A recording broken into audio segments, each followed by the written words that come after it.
Hi hello welcome back my channel. நம்ம இன்னைக்கு இந்த வீடியோவில் எதை பற்றி பார்க்க போகிறோன்னா 3 month post pregnancy weight loss journey day 22 தான் பார்க்க போகிறோம். எப்படியோ 21 நாள், அதாவது 3 வாரம் முடிஞ்சு 4வது வாரத்தில் அடி எடுத்து வைக்கும். முதல்ல நம்ம ஸ்டார்ட் பண்ணும்போது எதுவுமே தெரியாமல் எவ்வளோ கிலோ இதை எப்படி நம்ம குறைக்க போகிறோம்னு சொல்லி இந்த வெயிட் லாஸ் ஜர்னியில் ஸ்டார்ட் பண்ணோம்.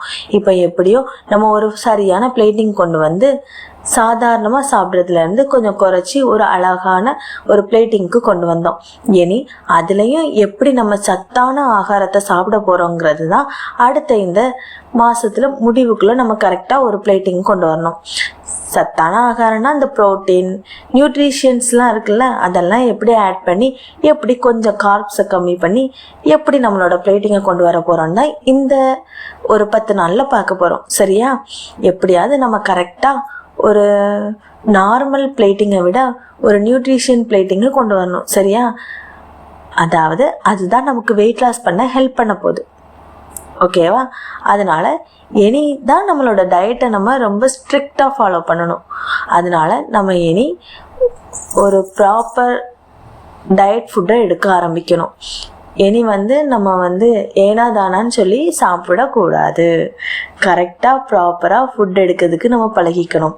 கரெக்ட் டைமுக்கு எடுக்க பழகணும். அதோட நம்ம காலையில் சாப்பிடுவேன், அடுத்தது மதியம் சாப்பிட மாட்டேன், ஈவினிங் சாப்பிடுவேன், அடுத்த நைட்டு மிட் நைட் சாப்பிடுவேன்னு சொல்லி சாப்பிடக்கூடாது. ஓகேவா? இனி இதை நல்லா ஞாபகம் வச்சுக்கோங்க. இந்த 10 நாளில் எப்படியாவது டைமுக்கு சாப்பிட்றணும் அப்படிங்கிறத நல்ல மைண்டில் ஃபிக்ஸ் பண்ணி வச்சுக்கோங்க. இந்த டைமில் நம்ம சாப்பிட்றணும், லேட் பண்ணக்கூடாது அப்படின்னு சொல்லி ஃபிக்ஸ் பண்ணி வச்சுக்கோங்க. ஏன்னா நான் இன்றைக்கி கொஞ்சம் சொதப்பிட்டேன். ஏன்னா டைமிங் நான் கொஞ்சம் வெளியில் போக வேண்டியது இருந்ததுனால கொஞ்சம் அலைச்சலாக இருந்தது. ஸோ எனக்கு இன்றைக்கி லேட்டாக தான் சாப்பிட்டேன். மதிய சாப்பாடே நான் 4 மணி போல் தான் சாப்பிட்டேன். அதனால் அதே தப்பு நீங்கள் செய்யாதீங்க. எங்கேயாவது வெளியில் போக வேண்டியது இருந்துச்சுன்னா சாப்பிட்டுட்டு அதுக்கப்புறம் போங்க, இல்லட்டா சாப்பிட்றதுக்கு முன்னாடி போயிட்டு சாப்பிட்ருங்க. ஓகேவா? ஏன்னா இனி நம்ம வெயிட் லாஸ் பண்ணுறோன்னு சொல்லிட்டு டைமுக்கு சாப்பாடு எடுக்காமல் இருக்கக்கூடாது. டைமுக்கு சாப்பாடு எடுக்காட்டியும் வெயிட் கெயின் தான் ஆகும். அதனால அளவாக எடுக்கணும், ஆனால் டைமுக்கு எடுக்கணும், திருப்தியாக சாப்பிடணும், நல்லா மென்று சாப்பிடணும். ஏன்னா அப்போதான் நம்ம கொஞ்சம் சாப்பிட்டாலும் நம்ம நிறைய சாப்பிட்ட மாதிரி நமக்கு ஒரு ஃபீல் கிடைக்கும். சரியா? அதனால் அதை நல்லா ஞாபகம் வச்சுக்கோங்க. சாப்பிடும்போது எடுத்து வாயில் போட்டு உடனே விழுங்கிடக்கூடாது.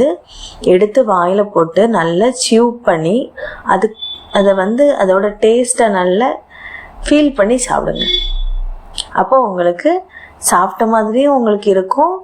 கொஞ்சம் நம்ம அதை நல்லா சவைச்சு சாப்பிடும்போது உங்களுக்கு நல்ல ஃபில்லிங்காக இருந்த மாதிரியும் இருக்கும். நம்ம நிறைய சாப்பிட்ட மாதிரி ஒரு ஃபீல் இருக்கும். இது ஒரு டிப்ஸ். சரியா? அதை கரெக்டாக பண்ணுங்க. எடுத்து சாப்பிட்ட உடனே ஐயோ எடுத்து வாயில் போட்டுட்டு அந்த வேலை இருக்கே இந்த வேலை இருக்கேன்னு சொல்லிட்டு டக்குன்னு எடுத்து சாப்பிட்டுட்டு அந்த இடத்த விட்டு எழும்பணும்னு நினைக்காதீங்க. சாப்பிடும்போது இந்த டைம் நமக்கான டைம். நம்ம அதை எடுத்து சாப்பிட்றது நமக்கு ஒரு நல்ல ஃபீல் குட்டாகவும் இருக்கணும், அதே நேரம் நமக்கு ஃபில்லிங்காகவும் இருக்கணும். நம்ம வயிற்றுக்கு அது ஃபில்லிங்காக இருந்தால் தான் அடுத்தது எதாவது பார்த்தாலும் சரி நம்ம வயிறு ஃபுல்லாக தானே இருக்குது, அப்போ நம்ம இதை இன்னைக்கு சாப்பிட வேண்டாம், நாளைக்கு வேணால் பார்த்துக்கலாம் அப்படிங்கிற ஒரு எண்ணம் வரும். சரியா? அதனால் நீங்கள் அதில் கொஞ்சம் கான்சன்ட்ரேஷன் பண்ணுங்கள். அதோட இவ்வளோ நாள் இருந்துட்டோம்ல, இனி நம்ம ஏன் டயட் இருக்கணும் அப்படின்னு சொல்லி எதையாவது எடுத்து சாப்பிட்றாதீங்க. டயட்டில் ரொம்ப முக்கியம் பொறுமையாக கன்சிஸ்டன்சியாக இருக்கணும். அதாவது தொடர்ந்து அதை ஃபாலோ பண்ணுற மனப்பக்குவம் நமக்கு வேணும். நம்ம இத்தனை நாள் இருந்துட்டோம்ல, 2 கிலோ குறைஞ்சிட்டல, அதனால நம்ம அடுத்தது சாப்பிடலாம்னு சொல்லி எதையும் எடுத்து சாப்பிட்றாதீங்க. ஓகேவா? என்னையெல்லாம் ஸ்ட்ரிக்டாக ஃபாலோ பண்ண பாருங்கள். ஓகேவா? நான் இன்னைக்கு என்ன சாப்பிட்டேன்னு நான் இப்போ சொல்கிறேன். ஓகேவா? நீங்கள் என்ன சாப்பிட்டீங்கன்னு நீங்கள் கமெண்டில் சொல்லுங்கள், நானும் தெரிஞ்சுக்கிறேன். சரியா? சரி, நான் இன்னைக்கு காலையில், ஈவினிங் அண்ட் நைட்டு தூங்குறதுக்கு முன்னாடியும் ஒவ்வொரு கிளாஸ் மில்க் குடித்தேன். அதாவது ஆக மொத்தம் 3 கிளாஸ் மில்க் குடித்தேன். அதுக்கு கேலரி என்னென்னா 300 கேலரி ஆச்சு. 1 கப்புக்கு 100 கேலரி. ஓகேவா? நான் எதில் கால்குலேட் பண்ணுறேன்னு நான் உங்கள்கிட்ட ஏற்கனவே சொல்லிட்டேன். நீங்களும் கால்குலேட் பண்ணிங்கன்னா எவ்வளோ கேலரி சாப்பிட்டீங்கன்னு சொல்லி எனக்கு அப்டேட் பண்ணுங்கள். சரியா? கமெண்டில் சொல்லுங்கள். அதுக்கப்புறம் ஸ்நாக்ஸுக்கு 2 கோவா சாப்பிட்டுக்கிட்டேன் இன்னைக்கு. அதுக்கப்புறம் நான் இன்னைக்கு வந்து கொஞ்சம் வெளியில் போக வேண்டியது இருந்தது, கொஞ்சம் அலைச்சலாக இருந்தது. மதிய சாப்பாடு வந்து கொஞ்சம் லேட் ஆகிடுச்சு. அதனால் வெளியில் ஏதாவது ஃப்ரெஷ் ஜூஸ் குடிக்கலான்னு பார்க்கும்போது சர்பத்தும் கரும்பு ஜூஸும் தான் இருந்துச்சு. ஸோ நான் சர்பத் வேண்டாம், அது சர்க்கரை பாக்கு மாதிரிலாம், இது வந்து நேச்சுரல் சுகர் தானேன்னு சொல்லி கரும்பு ஜூஸ் 1 கிளாஸ் குடிச்சிக்கிட்டேன். அதோட கேலரி 150 கேலரி. அடுத்த டிஃபனுக்கு காலையில் பீனட்டை வந்து பாயில் பண்ணி அதை சாலட் மாதிரி தான் சாப்பிட்டுக்கிட்டேன். அதோட கேலரி 280 கேலரி, அதாவது 250 கேலரி. அடுத்த லஞ்சுக்கு ரைஸு, ஃபிஷ் ஃப்ரை, கொஞ்சோண்டு எக் புர்ஜி இருக்குல்ல, அது வச்சு ஃபிஷ் குழம்பு வச்சு சாப்பிட்டுக்கிட்டேன். அதோட கேலரி 560 கேலரி, 560 கேலரி ஆச்சு மதியம் உள்ளது. அடுத்த டின்னருக்கு 2 தோசையும் அதுக்கப்புறம் கொஞ்சம் மதியம் வச்சு மீன் குழம்பு வச்சு தான் சாப்பிட்டேன். ஏன்னா வீட்டில் எல்லாருமே பரோட்டா சாப்பிட்டாங்க. நான் பரோட்டா சாப்பிடக்கூடாதுன்னு சொல்லிட்டு வீட்டில் இருந்த தோசை மாவில் தோசை ஊற்றி சாப்பிட்டேன். ஆனால் குழம்பு நமக்கு ஒரு ஆளுக்காக சட்னி வைக்க வேண்டாம், 2 தோசை தானே சாப்பிடணும்னு சொல்லி மதியம்ல மீன் குழம்பு வச்சு நான் சாப்பிட்டுக்கிட்டேன். அதனால வீட்டில் எல்லாரும் சாப்பிட்றாங்கன்னு சொல்லி நீங்களும் சாப்பிடணும்னு நினைக்காதீங்க, ஓகேவா? நம்ம இந்த 3 மாதமும் எப்படியாவது நம்மளோட வாயை கட்டுப்படுத்தி நம்ம கொஞ்சம் குறைச்சி சாப்பிடலாம். ஆனால் நான் இதில் ஒன்று சொல்கிறேன், நீங்கள் வந்து இட்லி சாப்பிட முடியும்னா நீங்கள் இட்லி சாப்பிடுங்க. ஏன்னா அது வந்து ஆவியில் வேகக்கூடியது. அதுவே தோசைனா நம்ம வந்து அந்த தோசைக்கல்ல ஆயில் வந்து ஸ்ப்ரெட் பண்ணி தானே தோசை சுடுவோம். அதனால நீங்கள் ஆயில் கட் பண்ணணும். கேலரியும் இட்லியை விட தோசையில் கொஞ்சம் அதிகம். ஸோ உங்களுக்கு தோசையை விட இட்லி செய்ய கொஞ்சம் ஈஸியாக இருக்கும், எனக்கு இட்லி பிடிக்கும் அப்படின்னா நீங்கள் இட்லிலே போங்க, தோசை ரொம்ப ஊற்றாதீங்க. தோசை சுட்டு சாப்பிட்டீங்கன்னா தோசையில் கொஞ்சம் கேலரி அதிகம், ஓகேவா?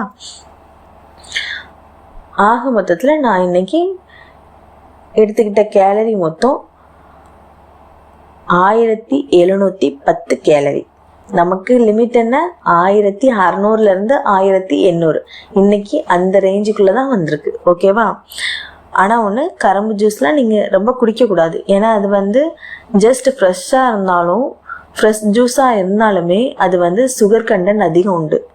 அதனால நம்ம அதை அவாய்ட் பண்ண தான் பார்க்கணும். நான் வந்து எதுவுமே சாப்பிடாம தளர்ச்சியாக இருக்குதே, எனர்ஜெட்டிக்கு எதுவுமே இல்லாத மாதிரி இருக்குதே அப்படின்னு சொல்லி தான் நான் அது வாங்கி குடிச்சுக்கிட்டேன், சரியா? அதனால் பார்த்து பண்ணுங்கள். அதுக்கப்புறம் நம்ம இன்னைக்கு சாப்பிட்ட சாப்பாடில் எவ்வளோ நியூட்ரிஷன் சொல்லி நான் இப்போ சொல்கிறேன்.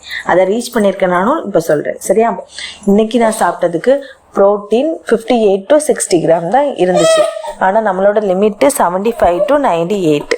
அந்த லிமிட்டை வந்து இன்னும் ரீச் ஆக முடியலை. இந்த ப்ரோட்டீன் வந்து ரொம்ப முக்கியமானது. டயட் இருந்தாலே இந்த ப்ரோட்டீன்ங்கிறது தான் ரொம்ப முக்கியமானது. ஏன்னா அதுதான் வந்து நம்மளோட தசைகளை வலுவுப்படுத்தக்கூடியது. ஸோ அது எடுக்கிறதுக்கு எவ்வளோ முடியுமோ அவ்வளோத்துக்கு அதிகமாக தான் எடுக்கணுமே தவிர குறையக்கூடாது. இன்னைக்கு காப்ஸும் கொஞ்சம் அதிகம்தான். ஏன்னா நம்ம கரும்பு ஜூஸ் எல்லாம் எல்லாமே குடிச்சிருக்கோம்ல, சாதமும் கொஞ்சம் சாப்பிட்ருக்கோம். அதனால் கார்ப்ஸ் அதிகமாக தான் இருக்குது. ஃபேட் வந்து நம்ம கரும்பு ஜூஸ்லாம் குடித்ததுனால கொஞ்சம் மாட்ரேட் ஃபேட் அதிகமாக இருக்குது, ஓகேவா? ஆக மொத்தத்தில் நான் இன்றைக்கி சாப்பிட்டது 1710 கேலரி, லிமிட்குள்ளே தான் இருக்குது, சரியா? சரி, நீங்கள் இன்றைக்கி எவ்வளோ கேலரி எடுத்தீங்கன்னு சொல்லி கமெண்டில் சொல்லுங்கள். நான் இன்றைக்கி இவ்வளோ தான் எடுத்துக்கிட்டேன். நாளைக்கு என்ன சாப்பிட்றேன்னு சொல்லி நாளைக்கு சொல்கிறேன். நாளைக்கு போய் எல்லாரும் கண்டிப்பாக ஓட்டு போடுங்க. நாளைக்கு ஓட்டு போடணும்ல. சரி, நாளைக்கான வீடியோவில் பார்க்கலாம். பாய் பாய்.